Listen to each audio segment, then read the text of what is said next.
Good evening, everyone, and welcome to yet another exciting session of Candid Meena. And today we have a lot of interesting news lined up. The very fact that Rhea Chakravarti, Bharti, and many others are in a huge deal of trouble in another case. And also, the film Kalki has no buyers. So, Bollywood industry and the whole of Indian film industry is not doing very, very well. So we'll be talking about that as well. So it is over to you. Welcome, Anuradha. Yeah. So, friends, this lady seems to be getting in and out of problem, and she has so many, people who patronize her that she literally swims her way out of trouble very easily. We're talking about none other than the prime accused in the SSR case, Rhea Chakravarti, now who is now out on bail. Now, she, comedian Bharti Singh, and YouTuber Elvish Yadav are being questioned by the probe in a case linked to the Highbox mobile app, which lured thousands with the promise of high investment returns. Several other social media influencers have also been summoned in connection with the 500 crore scam. The investigation was launched after Delhi police received over 500 complaints from people who claimed that they had invested money on the app after seeing a promotional video from their favorite social media influencer on YouTube. Through the application, the accused promised guaranteed returns of 1 to 5% daily, amounting to 30 to 90% in a month. Now, the Deputy Commissioner of Police, Hemant Tiwari, told news agency PTI. Now, how does this high box scam work? Well, the app was launched in February 2024 and it managed to trick over 30,000 people who invested in it. The app paid investors the promised returns till June, but then started with holding payments and withdrawals, citing account of technical glitches, GST issues, and legal issues. The main accused in the scam, Shivaram, a Chennai resident, has already been arrested. Now, as per the complaint, Rhea Chakravarti and YouTubers Saurabh Joshi, Abhishek Malhan, Purab Jha, Elvish Yadav, Bharti Singh, Harsh Limbachaya, which I presume is a husband, Lakshay Chaudhary, Adarsh Singh, Amit, and Dilraj Singh Dawat were among those who promoted the app on their social media handles. Now, Highbox is a mobile application that was a part of a well planned scam, said the DCP. Now, why are we not surprised by this?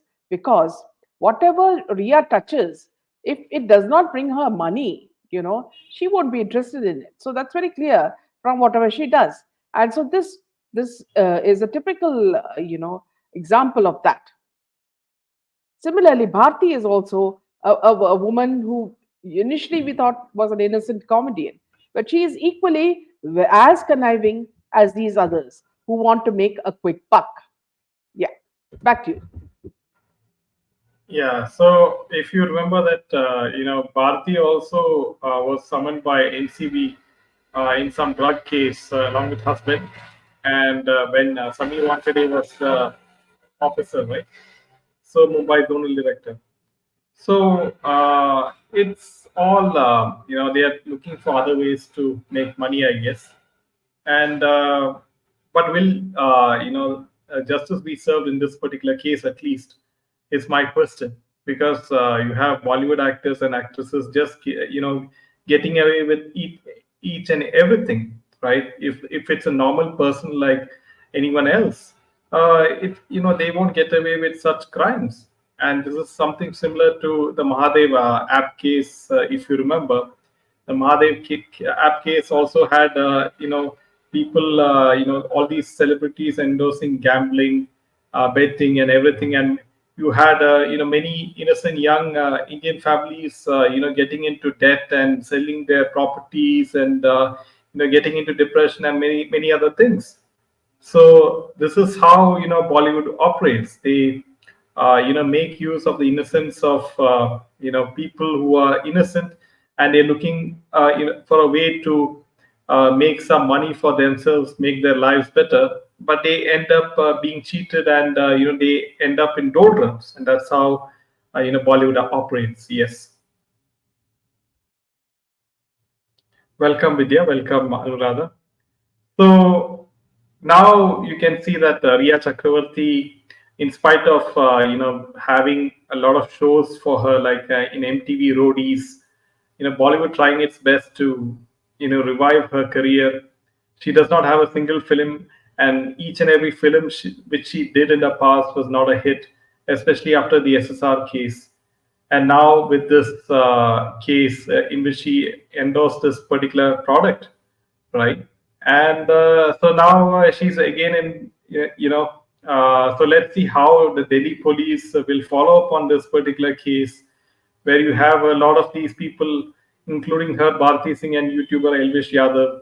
And we will have to wait and see if the mainstream media follows up in this case as well. Will we see Arnab Goswami and Republic TV follow up on this case, right?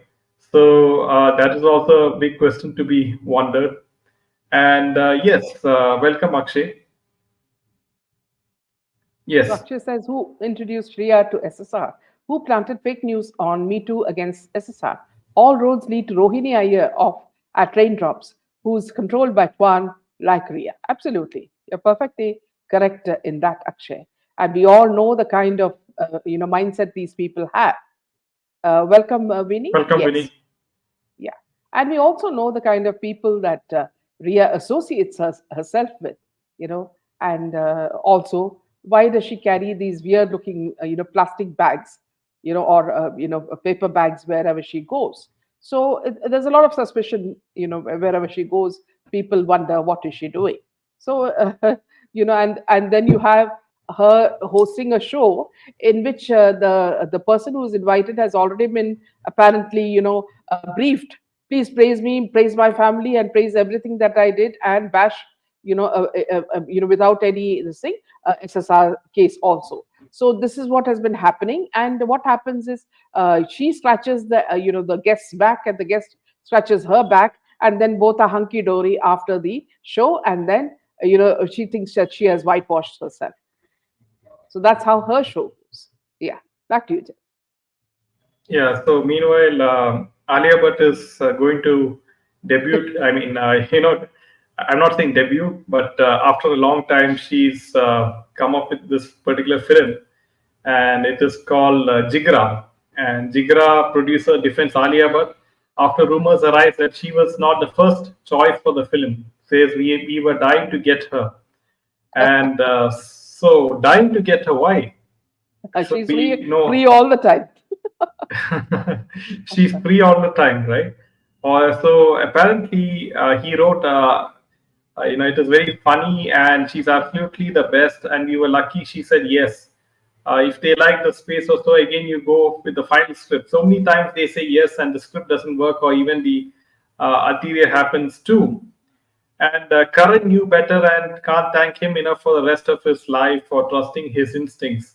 So apparently, Karan also gave the film script to Alia, but without this guy's knowledge. And so you can see how the world of Bollywood operates, and that she's a privileged person, being the daughter of Mahesh Bhatt.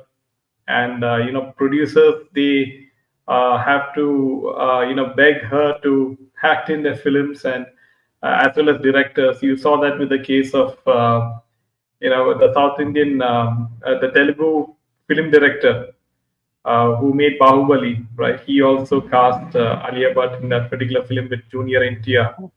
In fact, Vasan, yesterday, the news was all over that Vasan Balan was very upset, that without consulting him, and Karan Johar did not even say that who the, in fact, he never mentioned who the actress is going to be. It's the director's choice who the actress is.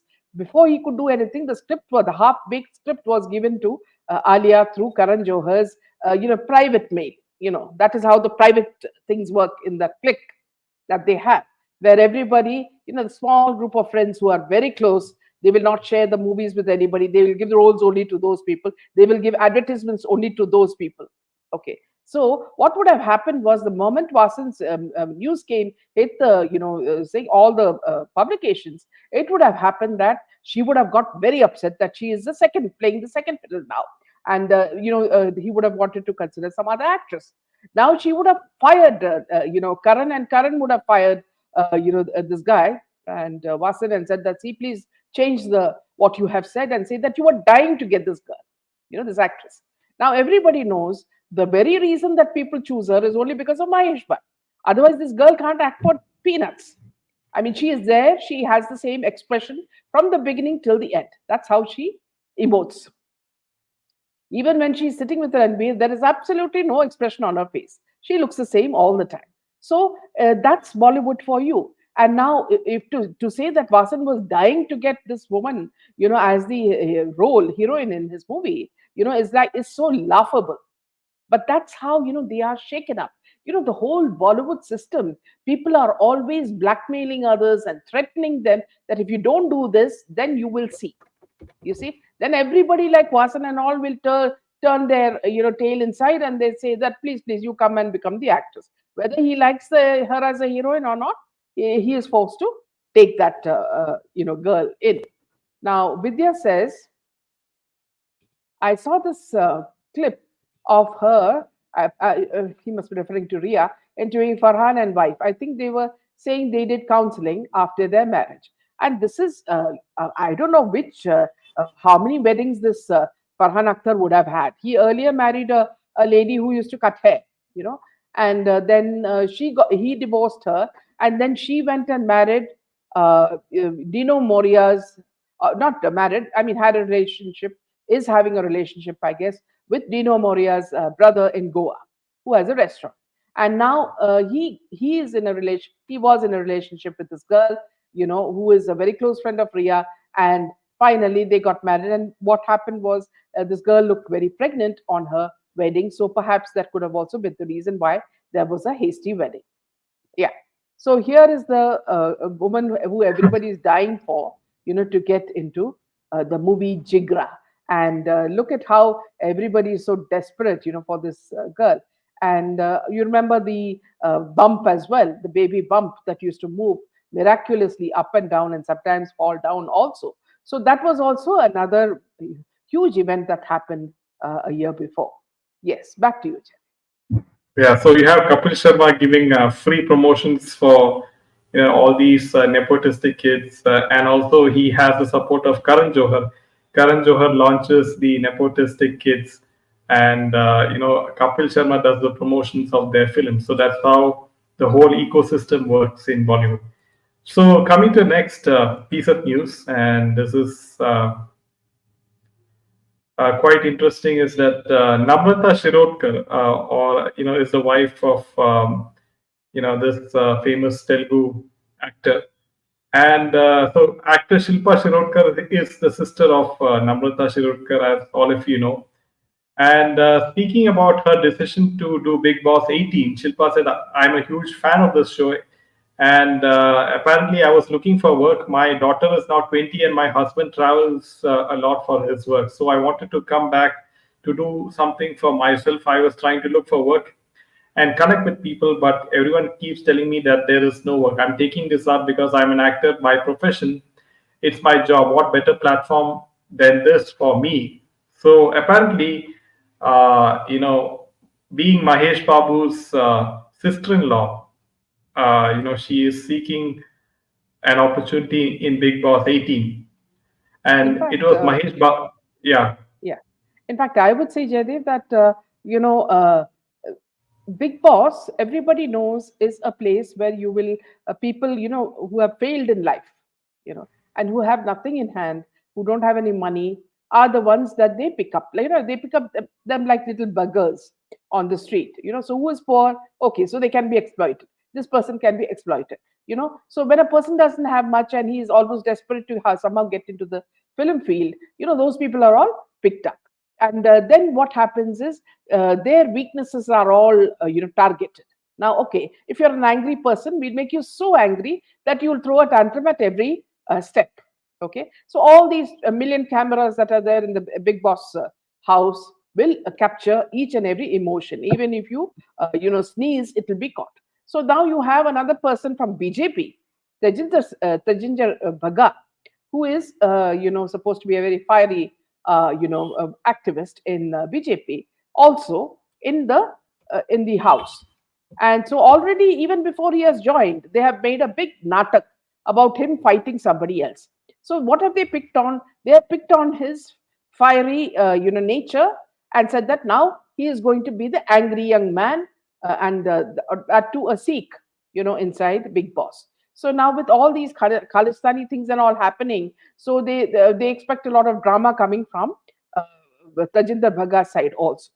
So then you have him, and then of course they'll pick up all the other riffraff, from everywhere, and they'll put them, and they'll put you in situations where you're forced to do things. Now, one of the earlier participants said that I was forced to, I was separated from my parents, for 2 days, and I could not meet them, and I was in almost a suicidal mood.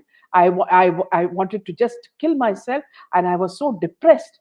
And they were, making me walk this, what you call the walk of shame, and I have not done it ever in my life, but they did it to me in Big Boss. So this is what happens in Big Boss. They make you feel so low. Usually what happens is, when you go to counselors or all, they make you feel good, and they say positive, things that make you come out of a situation. Now, Big Boss is not Big Boss. Big Boss is like a little Satan, you know. So he will say, with his little one eye, he will say that you're bad. Okay, you did so many bad things in your life. Okay, start talking about them. And the more they confess, and the more they confess, each and every bad point is magnified. And then by the end of the thing, you become a demon. Okay, so everybody becomes a demon.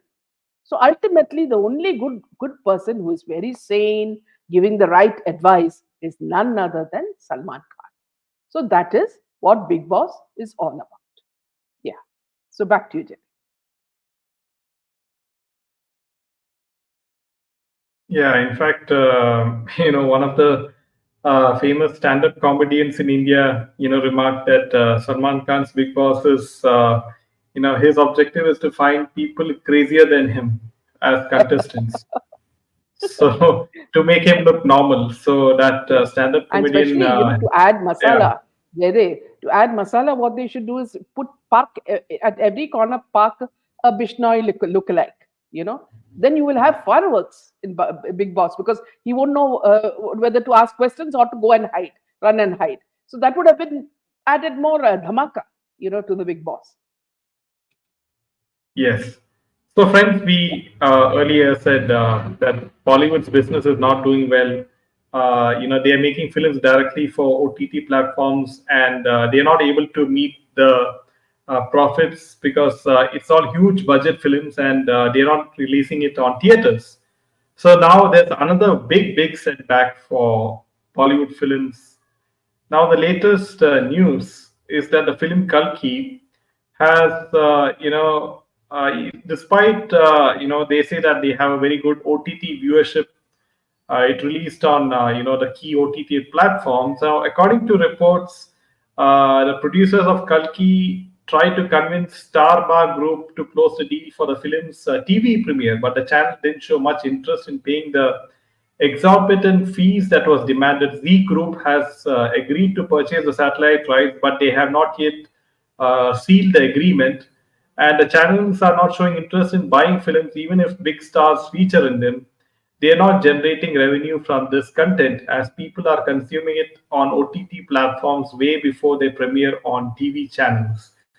So now you can see how the truth is coming out, friends. And all in all, the business is very gloomy for these Bollywood films, and people have a lot of choice in the kind of content that they want to consume, especially with platforms like YouTube and other OTT platforms, where they don't have to be entertained by silly Bollywood films. Yes.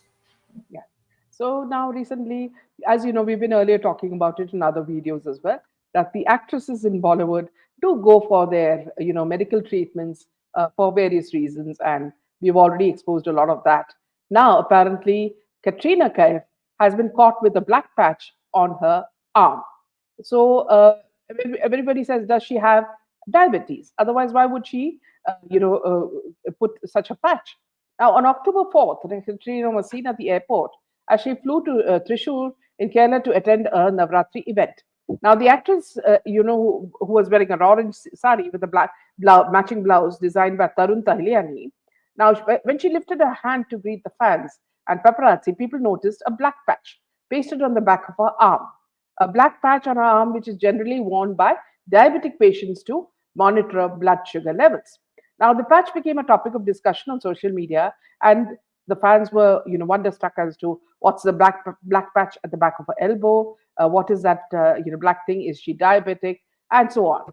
Now, the black patch appeared to be a blood sugar monitor patch, which is usually advised to be worn by people with type 1 diabetes mellitus and advanced type 2 diabetes mellitus. The patch constantly tracks blood sugar levels, and the readings are transferred to a wearable device or a smartphone app. Since there is no, nobody has confirmed whether she is has that. Many of her fans say that it is not that, it is a fitness tracker like Ultra Human. This device monitors heart rate and sleep patterns along with blood sugar, aiding in an individual's overall well being. The patch could be a fitness tracker, considering her dedication to a healthy lifestyle. Now, see, whenever there's something that is exposed about these actors, the PR run, as though they're coming in in such a fast rate to protect these people. So now they say that it could be a fitness tracker. Why should she wear a fitness tracker at the back of her arm? It's quite surprising. She can always wear it as a watch, and some people wear it as a pendant as well. So why is she having a patch on the arm which everybody can see? So this is again some something that they are hiding. Welcome, Violet, and welcome to all our friends who join us. Please share this video and let others also come and see what the whole truth is about in not only Bollywood and other parts, other news as well. Yeah, back to you, Jim. Yeah, coming to the next piece of news, and Karan Johar has another setback as we speak, and he recently addressed the media, and under the signatures of Dharma Production, Kejo and Apurva Mehta, and apparently, he is saying that they will no longer have pre-release screenings. The production house clarified that though there wouldn't be pre-release screenings of new films under Dharma Productions, they would host screenings for the press in the first half of the film's release day for timely reviews. Having said that, we understand the importance of timely reviews and the role they play in the success of the films. Therefore, we are pleased to announce that we will be hosting press screenings in the first half of the release day for each of our films. We So this is normally they have a pre screening of the film for only for media a couple of days before the release of the film. Now they postponing it to only before the film releases. So it is I don't know, is the confidence dented so much that they are making all these kind of major changes in Dharma Productions. So you can see from this particular move. Yes. Yeah. So now moving on to another case where an actress was sexually harassed. We're talking about Jodha Akbar, which was released in 2013 and was quite popular. Overnight, the intriguing storyline caught people's attention and the show became a household name. However, despite its popularity, the show has a dark reality that the audience rarely knows about. Now, the actress Paridhi, who played the character of Jodha, once claimed that she was sexually harassed by the show's director, Santram Verma. Yes, he said that she said that the director, was sexually harassing her. In an interview, he, however, denied the allegations and stated that he and Paridhi shared a completely professional relationship. Now, we all know when they say professional, how professional it is. During an interview, Santram said, I've not sexually harassed Paridhi or anyone else. Paridhi and I are completely professional and are doing our work. I've never even talked to her on the phone, so how can I harass her? I've not even shot Paridhi scenes. I always avoid shooting with her and maintain a distance because I do not want any kind of confrontation. Meanwhile, the actress alleged that despite knowing about the accusations, the producer of the serial, Ekta Kapoor, remained silent and did not take any action. In another interview, she also opened up about the matter. She said, it's over now, and I don't want to talk about the past. Currently, I'm happy that Shantaram is not Santram is not shooting with me. I'm shooting with other directors, especially Gautam Nagrat. I spoke to Ekta and things fell into place. But they revealed that during the shoot of the show, she was given a lip lock scene with Rajat Tokas, who played Akbar. She said, yes, I had a problem with the kissing scene, which was later changed. Even a body double was used for this because I was not comfortable with it. Everything is going smoothly now. In the future, I'll do romantic scenes with Rajat provided I'm made to feel comfortable.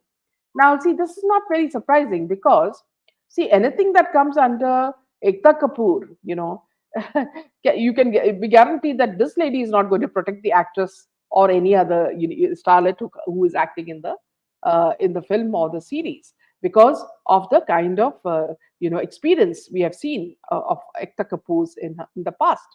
Whether it is Gandhi Bhat or all these serials, what they have done is they have only pushed women to the brink as they have young men as well. Because see, it's not only the young women who are harassed sexually, also young women, young men who come from different parts of India are also gullible to such exploitations. And this has been done not only in Bollywood, but it has also been done in the small screen serials as well. There are so many cases of it, and we've already reported several of them in our earlier videos. Yes, back to you, Jim. So, friends, that's all the news for today, and we will see you tomorrow once again with Rajgopalanji. And until then, Jai Hind and Jai Shri Ram. Yeah, Jai Shri Ram.